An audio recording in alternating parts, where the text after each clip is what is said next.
Hey guys, welcome back to my channel. Welcome back to another video. So as you can see by today's title, we are going to be talking about DINAH, another woman from the Bible. And let's just jump right in. Lord, I ask that you come into this video. I ask the eyes that need to see this, the ears that need to hear this in Jesus' name. DINAH, no good deed goes unpunished. Surely this phrase or its nearest Hebrew equivalent, oh my goodness, please don't start with the tripping over the words. I rebuke that in Jesus' name, because every time I be like a mile a minute, but then as soon as I get ready to do something for the Lord, surely this phrase or its nearest Hebrew equivalent occurred to DINAH in the aftermath of the attack. She had been visiting other young women near her campsite, building friendly relationships with her family's neighbors in Canaan. That's what she was doing when Shemek, the prince of the region, spotted her, seized her, and essayed her. After the assault, the royal essay offender tried to romance DINAH with his tender words. He believed he could win her heart even after he forced himself on her. Shemek pled with his father, King Hamor, to arrange a marriage for DINAH. Hamor pitched the idea to DINAH's father, Jacob, and her brothers, the brothers who knew what Shemek had done to DINAH. Agreed to the marriage under one condition. Shemek, along with every man in his family and every man in the hometown, had to be circumcised fast. Shemek and his compatriots jumped at the offer. They were eager to intermarry with Jacob's family and claim its wealth for their own. So every man in the town underwent the knife. 3 days later, while they were still recovering from the procedure, 2 of DINAH's brothers, Simon and Levi, showed up with swords in their hands and payback on their minds. It don't sound good, y'all. It don't sound good. None of the townsmen were in any condition to put up a fight. Simon and Levi slaughtered every last man. That's sad.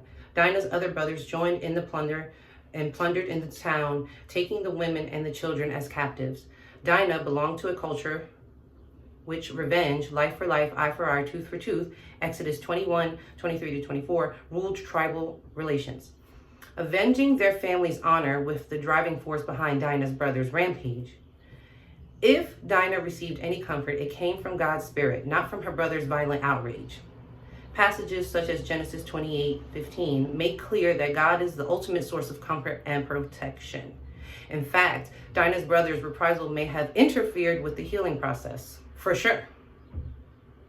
Imagine the conflicting emotions DINAH may have felt: sadness over the misery inflicted on those who had nothing to do with her assault, unfounded guilt over the complicity of those deaths, anger at her brothers for making an already horrible situation even worse.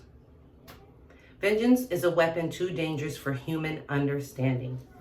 Our idea of vengeance cannot solve a problem. It can only escalate it. Life lesson. God sees what we sometimes can't.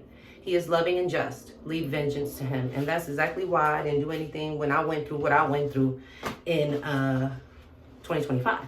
Because like I was saying in the last video, and you look at Deuteronomy 25, it says, when men have a dispute, they are to take it to court and the judges will decide the case.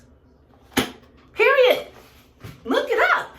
So this is what I'm saying. You got to come correct, because sometimes what we think that we're doing in anger is correct is really seeking vengeance. And you need to check your heart posture, right? And then so you leave vengeance to God. God will handle it. And then again, if you cannot handle your dispute, face to face or whatever have you, like a situation like this, he should have went to court. They should have went to court and took everything. But instead of doing that, they took innocent lives that had nothing to do with it. You put innocent lives in the crossfire. And that's not cool.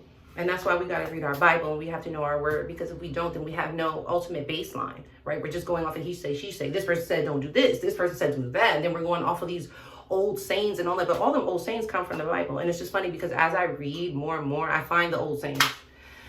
Nonetheless, sorry, y'all. I have on clothes. I have on a dress. Because I know y'all like, what was that clap? That was, I have on a sweater dress. Anyway, I love me some y'all. I hope this video helps someone. I hope someone, I hope this video helps someone. I hope you help someone today. Make sure to like, share, comment, subscribe. Again, leave vengeance to God. And yeah, it's just not cool. Like, leave with love or go to court. I'll see you on the next one.